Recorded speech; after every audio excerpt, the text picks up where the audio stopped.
Welcome to Growing Your Team, a podcast designed for small business owners seeking to grow their company with the help of employees and contractors. Your time is limited, which means growing and leveraging teams is essential for business success. The Growing Your Team podcast is the place to learn tips and techniques designed to help you know when it's the right time to hire, how to select perfect fit team members, and how to maximize productivity while creating a positive work environment. Drawing from her 10-plus years of leadership and hiring experience, here is your host, Jamie Van Kuyk. Hello, Jamie Van Kuyk here, and welcome back to the Growing Your Team podcast. I am so excited about today's episode. Today, I have on special guest, Sensei Victoria Whitfield. Victoria shares so much great information during this episode, including how in your company you can increase productivity by 120% and your profits by 520%. And as a small business owner, who wouldn't want that? But before we get into the episode, let me tell you a little bit more about Victoria. As the world's first business Reiki master and host of the 5-star rated Journeypreneur podcast on iTunes, Sensei Victoria Whitfield helps empathetic entrepreneurs and leaders stay grounded and clear as they navigate the emotional roller coaster of business development by using the power of strategic meditation. Sensei Whitfield is a published author, a successful 6-figure energy healer, and has toured the world showing heart-centered and growth-minded leaders how to get connected to their natural intuition and truly be visionary, so they can work less and increase their impact. Like I mentioned, this is such a powerful episode where you're really going to learn how powerful pauses and just the simple act of breathing and increasing your blood flow can make you more profitable in your business, and how asking for help is essential if you want to be successful, something that Victoria learned the hard way. And she shares that story in today's episode. So let's jump in. Hi, Victoria. Thank you so much for joining us here on the Growing Your Team podcast. Such a pleasure to get to be here, Jamie. Yes, I'm so excited to have you. Can you kick us off with telling everybody who you are and what you do? Yeah, absolutely. So, hey everyone, I'm Sensei Victoria Whitfield. I am an energy and business coach. So what I do is I help solopreneurs who are scaling up to really shift their mind, body, and business, right? Especially through implementing strategic meditation. That is so great. How did you get into that? So for me personally, how I got into this was around my own personal healing journey. Like I have had a history of, oh my gosh, having a bit of a toxic can-do attitude when it comes to work, otherwise known as being a bit of a workaholic. And so work, not only for me, stresses me out, but also brings out the highest level of drive in me personally. Like I get super creative with problem solving. And what happens for me personally is that I would put my own self-care or my health on the back burner in order to get things done and be more productive in the office. And not only that, but I also saw that quite a bit in my family. Like we are all really passionate, driven, hard workers. And so that was what I personally came up with, was prioritizing hard work over your health. And I had an experience of working myself into the hospital that really changed the way I see that prioritizing getting things done more so than taking care of yourself. And that for me, and I can tell that story if you want in a little bit, but that for me is what really created a turning point around valuing my health and well-being while at work and learning more about how to implement different strategies and procedures so that that were based in strategic meditation so that I could stay productive. I don't just want to be productive, but I want to stay productive as a normal human being. I'm not a machine. And human beings have different needs other than machines. Like, you think of your computer, you just turn it on and it goes and it does the things. Whereas as a human being, you don't just wake up and just go, or well, in my case, you can, but there are repercussions if you just keep going. The system eventually heads for a breakdown. Right. And I think that's so important to share, your story and how you got into this, because I find that so many business owners are heading down that same path. And mostly it's because a lot of the people that really succeed well as entrepreneurs and creating their own business, they do have that can-do attitude. You have to wear a lot of hats at first when you're starting your business. You have a lot on your plate that you need to get done. And in the early phases of your business, it makes sense for you to do it all. But then we get into these habits of, because I did it before, I need to keep doing it. I can't let go. It's my responsibility. No one else is going to do things as well as I can. And we get in the cycle of keep adding to our plate and not taking anything off, and being like, I can't take a day off. I need to stay up late and get this done, because if I don't, my business suffers, my client suffers. And at the end of the day, my income suffers. So what else do I have to do but keep working? Oh my God. Yes. That's like, Jamie, you really broke it down perfectly. There's this mindset issue that we have where we keep seeing that, okay, I started the business, I bootstrapped it up, or I started in this position, right? If anyone's thinking of back when we used to work for other people, remember when? Wow. Right? I started in this position, or I started this department, and now, like, if it is to be, it's up to me. Or if anyone listening in loves Napoleon Hill, anything the mind can conceive and believe it can achieve is one of his quotes. And so that's right.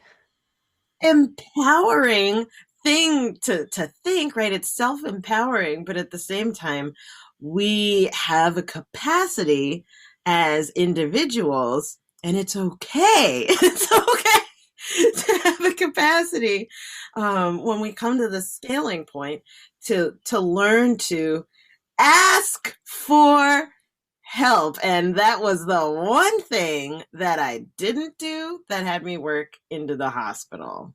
Right.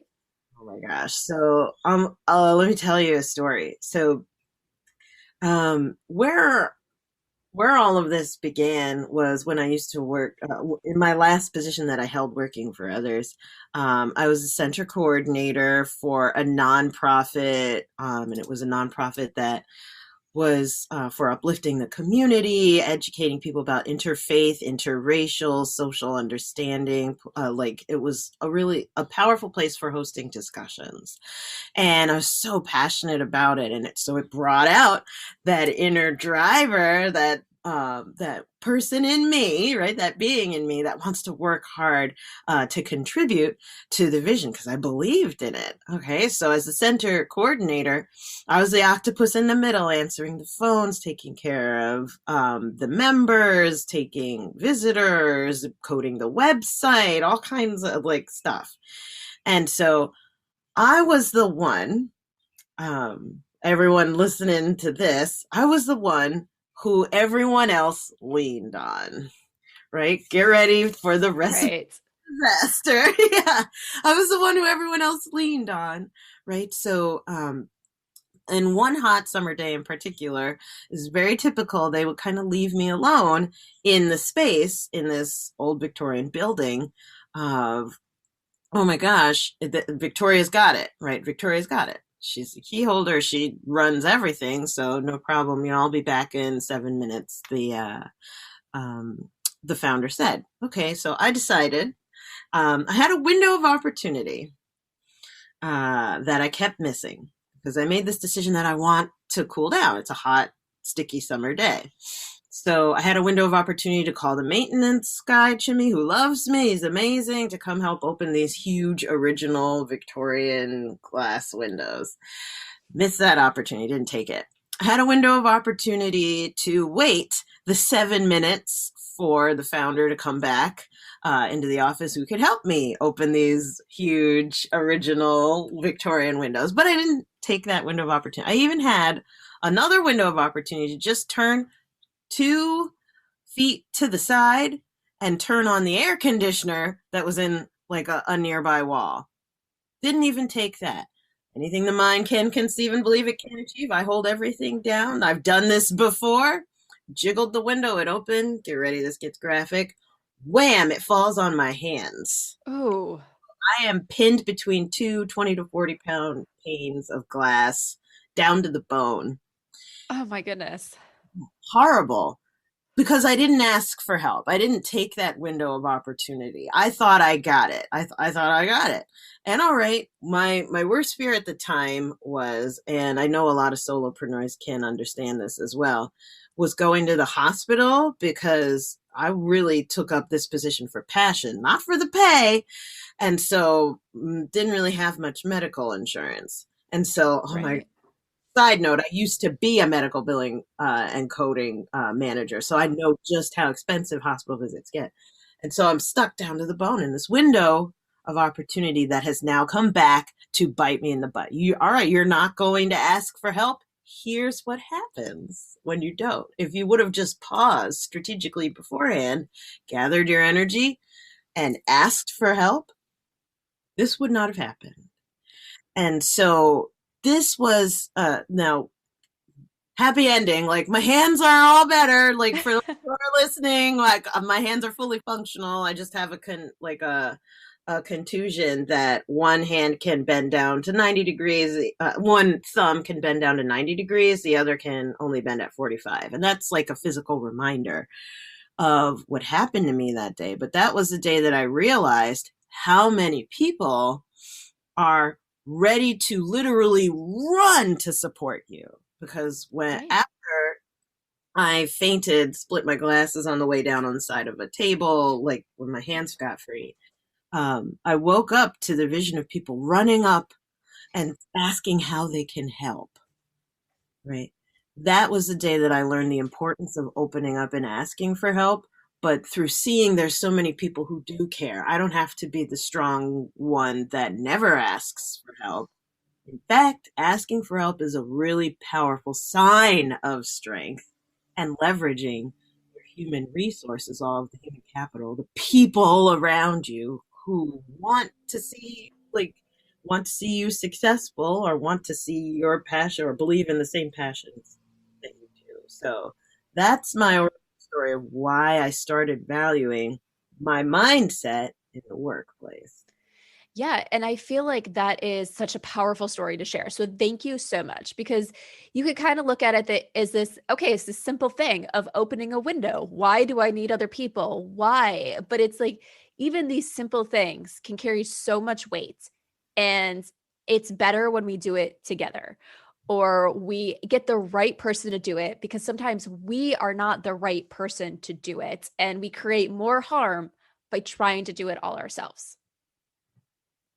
That's exactly right. And so there's this pattern in me, and maybe I'm just being the voice of some of your listeners right now, like solopreneurs who, all right, it's time to scale. It's time to really bring on more rock stars to support you in being a rock star. So I just want to share a little bit more of this mindset that I've had to sit with. And when I mean sit, I mean meditate, to process and calm down. I used to think I was invincible.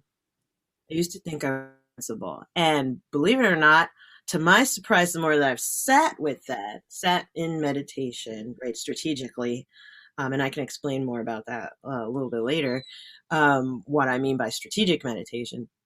But what I realized is that this is something that I actually received from from my family, my lineage. I didn't know that until I really sat with it, right, and did more self-reflection, that my whole family had been entrepreneurs and leaders, right? And I always wondered why I never got to meet my maternal grandfather. Come to find out, he was the leading salesman in his lumber yard and for the entire region, used to train sales teams, extremely driven man, extremely passionate about doing the best. And long story short, at 51 years old, he dropped dead at work from a massive heart attack. The stress finally took him. He would have retired early at 52 the very next year, but he dropped out of work at 51 years old, leaving his three girls orphaned because their mother had passed away of cancer, a few years earlier. And okay, his fortune, all of the stuff that he worked for, which is going to be left to his girls, now they're so young that the surviving relatives were coming in, trying to scoop up pieces, trying to help the girl, quote unquote, help them with that surviving money. And what would have happened? What would have happened if he would have decided to prioritize coming home to his girls rather than being the best? Being Right.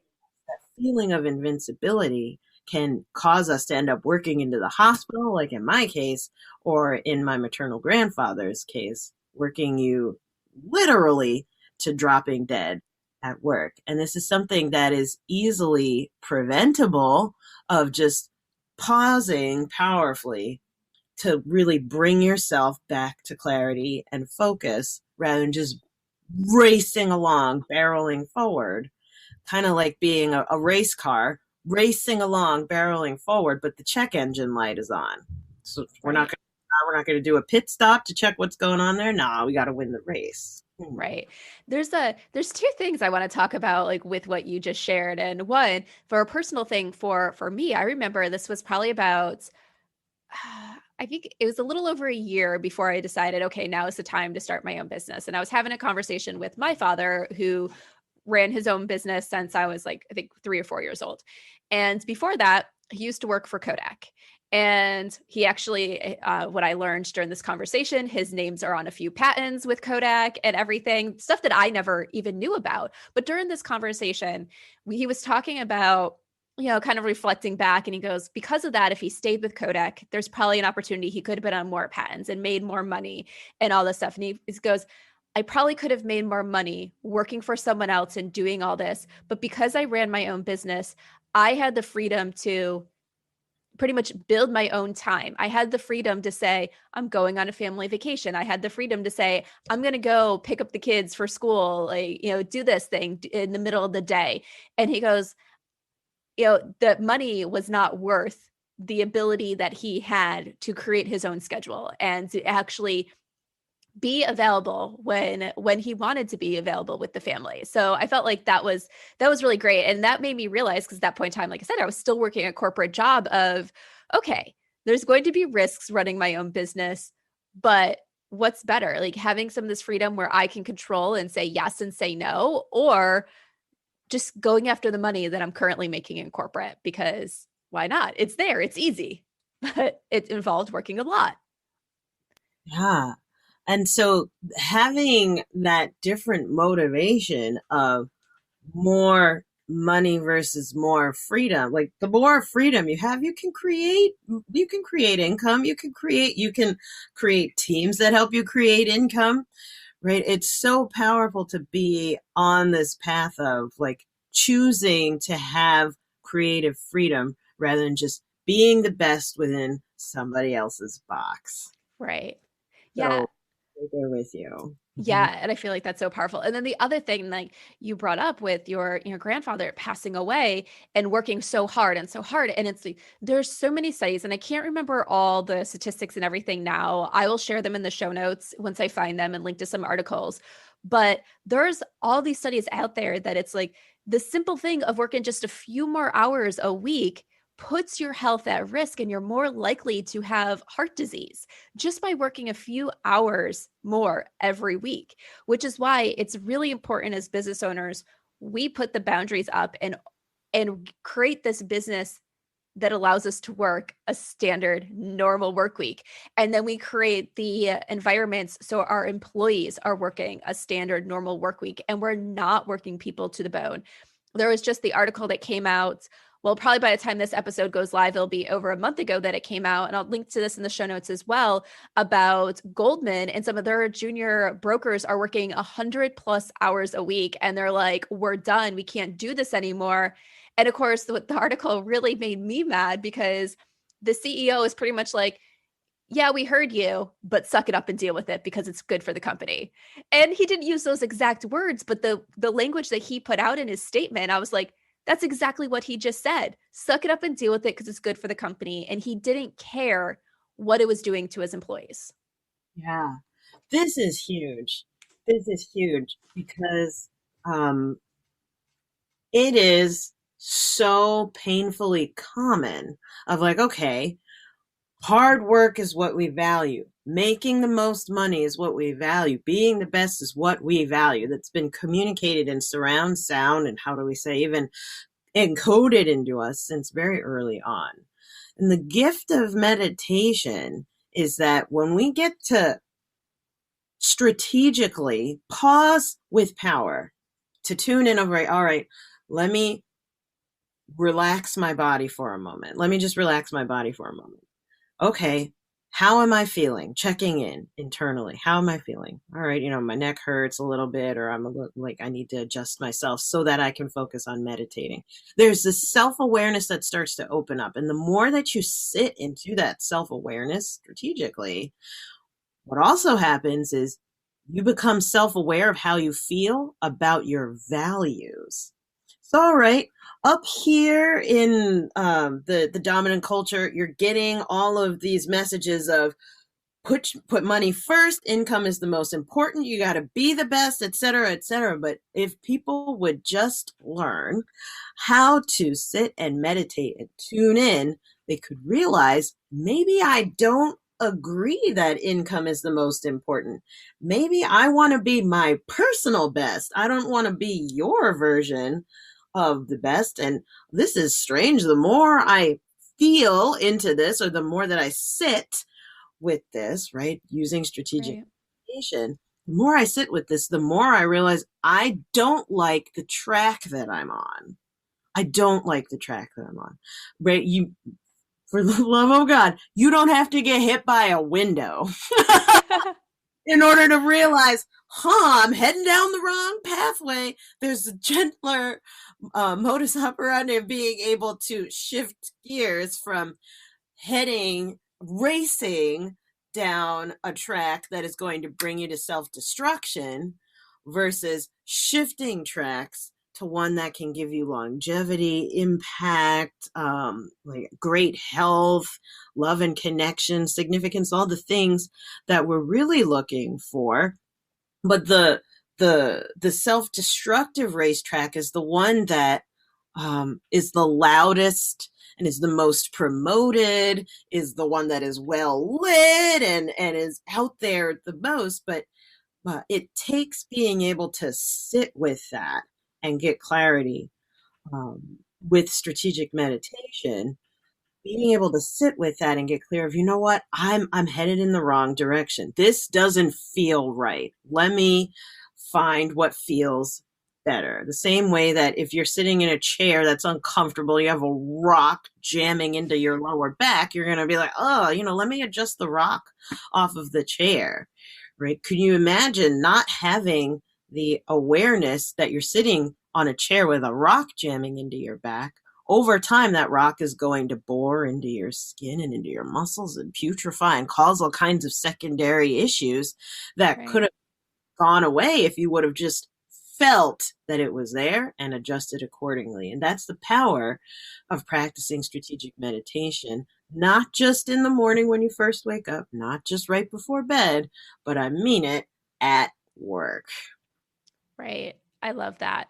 So, okay, let's say you're a business owner, you're on this path, you're doing the strategic meditation, and you realize, okay, everything that is like that rock in the back for you that you need to adjust, but you're also realizing during that you've put your team members on that track of being burnt out, of doing too much, because in your mind, you've been in this thing. I was doing everything. I got it all done. I'm so passionate about this. When you hire people, you're like, oh, they need to do all this as well. They need to be passionate about it. They need to take it on. They just need to say yes. And so now they're overwhelmed and overworked too. What do you do next? Because one of the things I feel like happens for a lot of small businesses is the fact that when it comes to benefits, wellness, a lot of these things, they're like, oh, that's for bigger companies. I'll worry about it when I get bigger. But now we're realizing I love to preach with my clients and my audience, you can't get bigger if you don't do the right things when you're small. So what do you do when you realize you've put your team on this horrible track? Yeah. So this is, I love when you preach. It's awesome. Yeah. Thank you. Please don't stop. So when you realize you've put your team on the track to self-destruction, right? We're seeing scope creep coming up big time, or people are looking drier and crustier, or they're getting quieter and quieter, rather than bringing things to your attention or collaborating as much. What's so important is that we want to pause powerfully as a group. Pause powerfully. So, okay, there's ways to do like scrum check-ins and meetings and doing all types of structured goal setting or team meetings and so on. That's a really powerful thing to implement, is getting everyone together so that we can start listening and hearing. And that's a powerful pause. But on top of that, we want to integrate with those regular checkpoints, right? Briefing and debriefing. We want to integrate into those meeting experiences a strategic meditation, right? So even 60 seconds, 5 minutes where we're pausing and breathing. Nothing complicated. We're not here to preach about angels or anything crazy. Right. It's all about modeling and integrating into your standard operating procedures, into your operations manual, right, into the agenda, a powerful pause to bring them back to breathing. Because what's going to happen is that when they have a moment that is company approved to pause and breathe deeply, they're going to come into the room.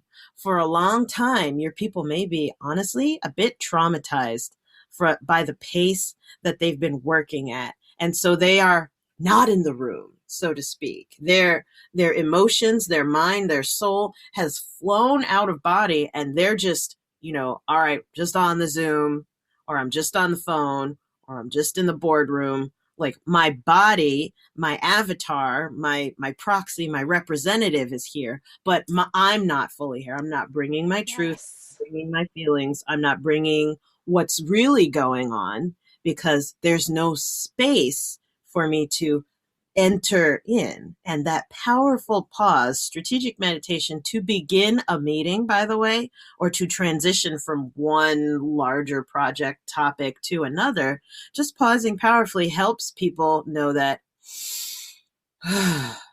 okay, I can listen to me. That means the people around are able to listen to me. That means the management is open to listening to me. I feel more open in my body. That means I feel more mentally and emotionally open to be present and bring the truth. Right? We've got to be safe leaders and safe companies to work for in the first place if you want to really access the full potential, the full capacity of your people, not in a wringing them like a wet towel way of getting the most out of your people, wringing them like a wet towel, but instead honoring that a human being is different than a machine and has different in order to really present it the full extent of their potential. Yeah. Oh my gosh. I love so much of what you said there. Like so much of, yes, your employees might be there physically, but It takes way more than that to do the work at the level that you want it done. So you need to make sure that you're supporting them completely. And I do love that, like taking these powerful, like purposeful, like moments and pausing. And it is so great. But then I love that you also said it's not like we're preaching during this. You know, we're not like, you're not thinking this whole like meditation, let me take you down this like so much spiritual journey during it. Like that's not necessarily what we're looking for here. It's just taking this moment, this pause, this breath. I know I've been to conferences where it's jam-packed days, and they do in the middle, like sometime after lunch, they bring in this thing and it's like, let's pause, let's breathe, let's reflect, or maybe like do a quick stretch break. And at first I'd be like, oh yeah, whatever. And then it's like, oh wait, that really helped. Absolutely. And oh my gosh, when you said conferences, I got triggered. I'm like, oh my God, 30 speakers in a day. I've had that experience of like, they expect the audience to just sit there, not pee, not anything. They just keep going. Summits, Right. not marathon craziness. But even Tony Robbins, so I've gone to UPW, Unleash the Power Within. He keeps resetting the crowd constantly. I'm like, all right, so now we're going on to a new topic. Jump up and down, like massage your partner, breathe deeply, shake it out, that kind of a thing. And so those are really active pauses, but this is what we're really talking about, is understanding the human system or the human machine. And this is all about blood and oxygen, blood flow and oxygen. If you want people to solve complex problems, you want them to use their brains. Right. Like as a solopreneur, as a small business team leader, you wonder, why am I the only person with brains in this room? Like, I wish, like, you use your head, use your brain. Okay, if you want them to use their brains, you've got to send more blood and oxygen to those brains. Who would have thought Right. that pausing powerfully for deep breathing would send more oxygen to their brain matter, which actually activates areas of the brain that are responsible for creative thinking and creative problem solving. If you don't know how to warm up, you just start riding your team without warming them up first, you're going to have a blowout. Anyone who understands auto engineering knows that you gotta like wait for the pipes to warm up before you start speeding up, or else you're going to ruin the engine. And so the human body, when I'm talking about meditation, and this is so important to demystify this, Jamie, this is not like a spiritual journey. I don't need you to do like yoga and put yourself in a pretzel upside down and spin on your head in order to, Right. not at all. Not at all. This is about blood and oxygen for your team. Literally, I mean, studies have shown that the more that a person is able to take active breaks during the hour, the more it increases their productivity. Studies have even shown that when meditation is implemented in a business on a regular basis, it has increased productivity as much as 120%. So on top of that, studies have shown, and I'm happy to give all of the references. This is really easy. Or if you're listening to me, open up Google and talk about meditation in the workplace. Go ahead, fact check me. I'm just quoting. I'm literally reading on a side screen right now what it says. So, okay, I'm looking at Google. You can look at Google too, right? So studies have also shown that when meditation is implemented in the workplace, it doesn't just affect productivity, it also affects profits and an increase of as much as 520%. 520%. So the way that, like, that's a huge. Yeah, let's just talk about that. Because why do people overwork their employees? For higher profits to make more money.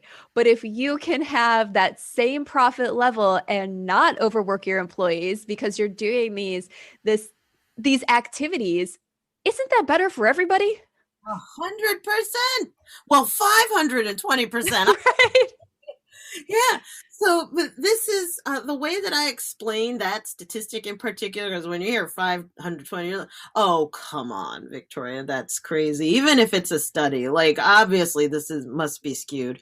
So the way that I explain of how this works is focus or our lack of focus, because that's what meditation really cultivates within us. It's the ability to focus and sustain that ability to focus. But all right.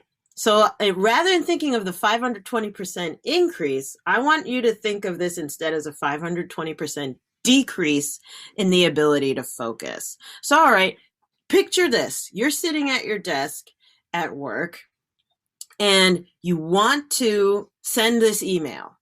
And all of a sudden, something like a hand out of nowhere comes and grabs you. Like grabs your chest, grabs your face, grabs your butt. All right. And you're okay, wait, I'm just trying. I want to type this email.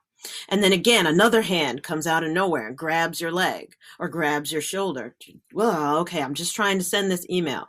And then you try again and another hand goes and grabs your glasses off or something, or grabs at your pants. Like very, very, very distracting. All of this grabbing. Now, I'm describing this grabbing, and this is what it feels like to receive a notification from the phone, from the laptop, from the desktop, from the tablet, from somebody else's phone.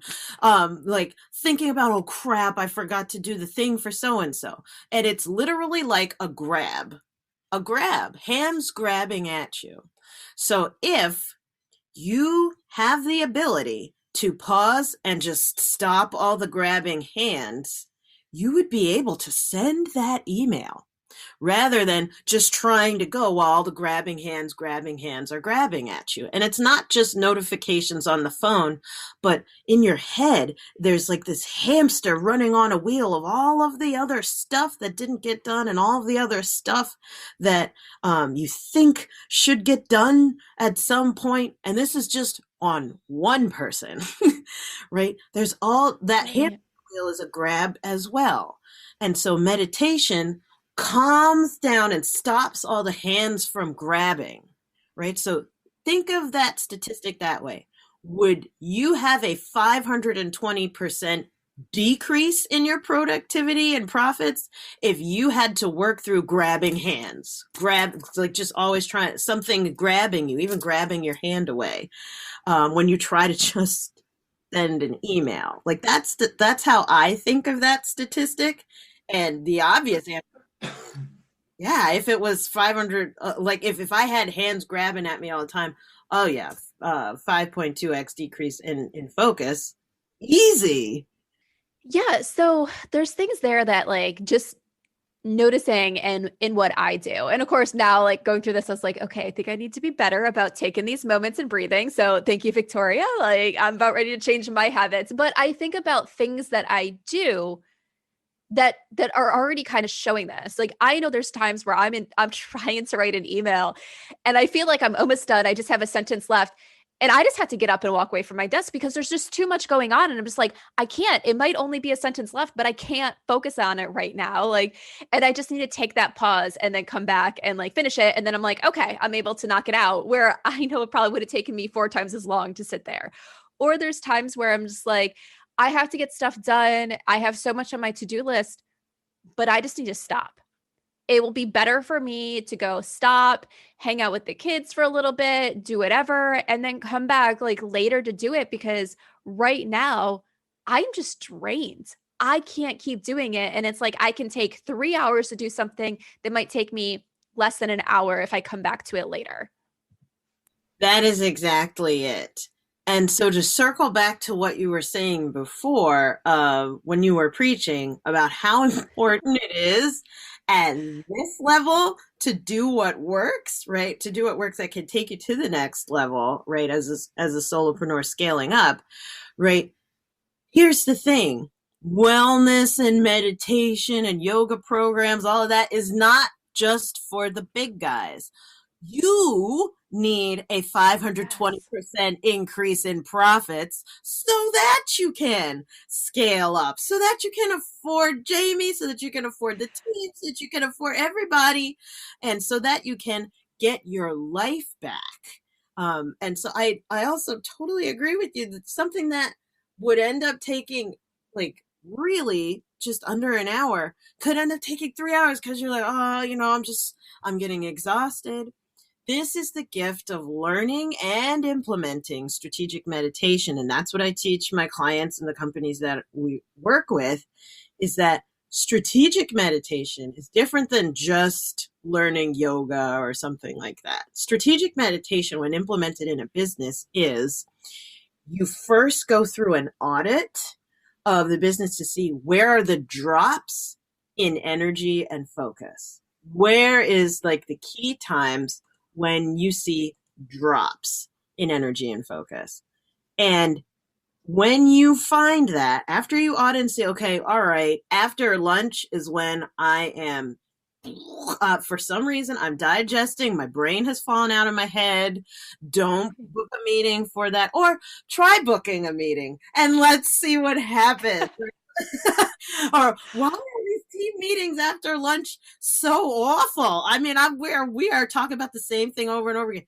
Okay, we didn't audit the energy of the workday yet. All right, so when we're building in strategic meditation practices, we have to audit how's the energy flow of the workday.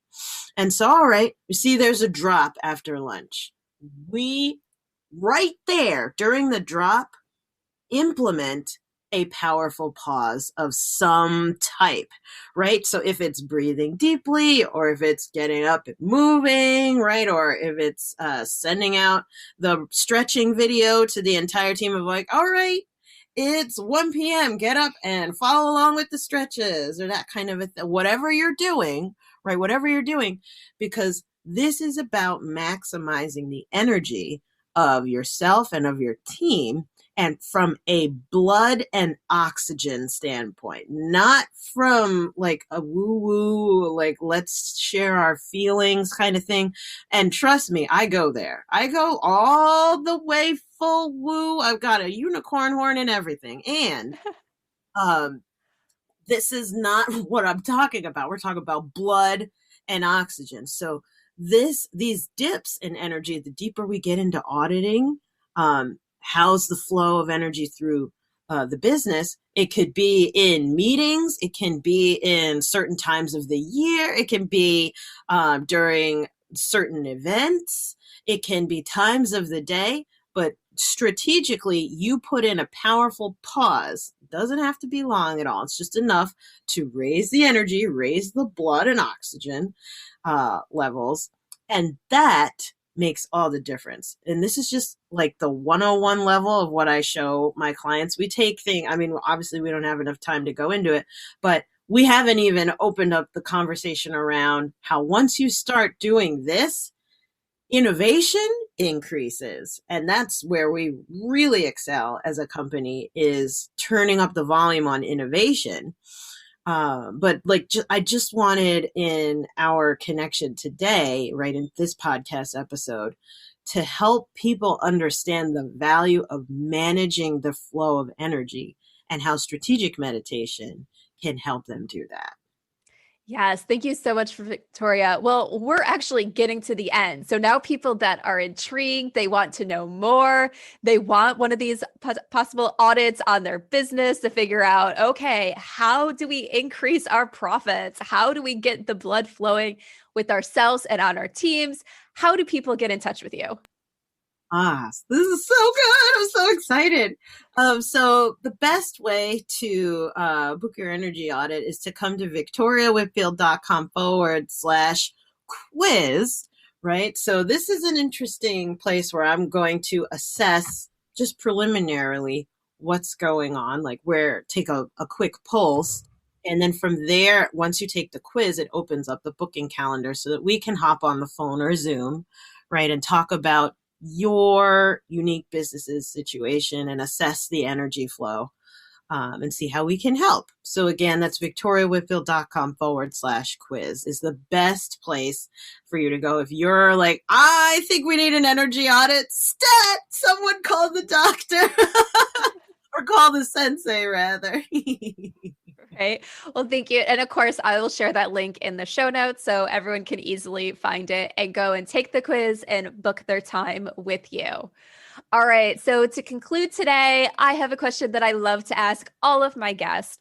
We've all had leaders or managers that have stood out to us.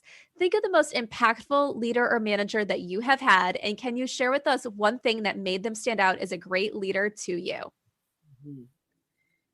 So this is an immediate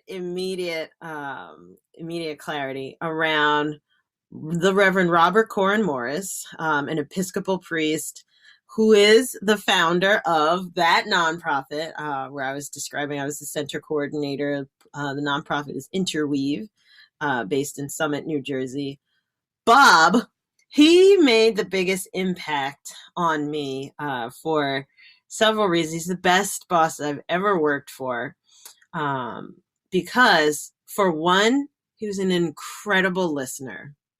He made everyone feel special, but any question I asked, literally about anything, he would sit down and think with me into it and think out loud or be deeply curious about exploring it. That is something that I absolutely loved about Bob, as I just felt free to ask him anything about it, not just in the business, but about life, about the universe, etc. He was just so open, and that really healed a part of me that thought that asking questions was an interruption or annoying, or I always thought I was too much. Bob really healed that in me, embodying being open to always answering any question, loving that. He would relish in thinking openly with me as well as anyone around. It's kind of scary though. Bob would be so open to thinking that he would fill his coffee cup with coffee. And then I saw this happen multiple times. His coffee cup would be full of coffee. And then you ask him a question and he would look up towards the ceiling and be like, yeah, that's a really great. Now I'm curious. And he would, as he was thinking and looking up towards the ceiling, the coffee cup would start to tip over in the cup. Oh, Bob, come back. And so he said, oh, yeah. So without missing a beat, he would stay on what the question was. And you would literally have to tip his cup back out because he would deep in it with you. He was also a teacher of meditation and Tai Chi for over 40 years through that nonprofit. So when he came back, actually on that day when I worked myself into the hospital, he was talking me through breathing exercises to help bring me back to center and calm and get the right level of blood flow and oxygen back to my brain so that my body could do the natural repairing processes it needed to do during a time of crisis. So for those two reasons, the Reverend Robert Corin Morris, best boss ever. No one's perfect, right, with the coffee spilling, but so much love and so open. So grateful for his impact in my life. Oh, thank you, Victoria, for sharing. He does sound like a wonderful boss. All right. Thank you so much for coming on the Growing Your Team podcast, Victoria. You shared so much great stuff today. I love it. And I know from now on, I will be building these powerful pauses into my day so I can increase my profits. Beautiful. And that wraps up this episode of the Growing Your Team podcast. Did you enjoy this episode? If so, and you have not done so yet, please subscribe to the Growing Your Team podcast so you can stay up to date on all the latest episodes and hear all the greatest tips from our guest experts on how you can grow your team so you can scale your business. And if you haven't done so yet, please consider leaving us a review. I would love to hear what you think of the podcast, and your review will help other people decide if this is the right podcast for them. So once again, Thank you for listening, and be sure to subscribe and leave us a review. Thank you for joining us for this episode of Growing Your Team with your host, Jamie Van Kuyk. Be sure to subscribe and head on over to growingyourteam.com to connect, access the show notes, and discover more ways to hire and leverage your perfect fit team.